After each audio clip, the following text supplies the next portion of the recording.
Sa gitna ng mainit na usapan tungkol sa 500 pisong Noche Buena budget, hindi napigilan ni PCO Undersecretary Claire Castro na sagutin ang banat ni Representative Paulo Duterte.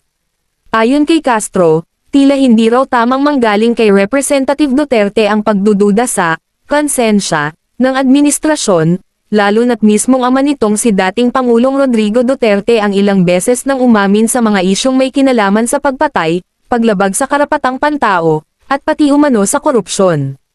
Para kay Castro, kung pag-uusapan ang konsensya, may mas malalim umanong dapat balikan bago magturo o manisi.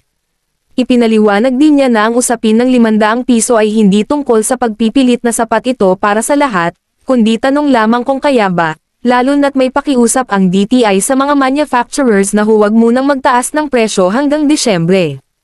Ang punto raw ng gobyerno ay maghanap ng paraan para mapagan kahit papaano ang bigat ng presyo ng bilihin, hindi para diktahan kung magkano dapat ang gastusin ng bawat pamilyang Pilipino.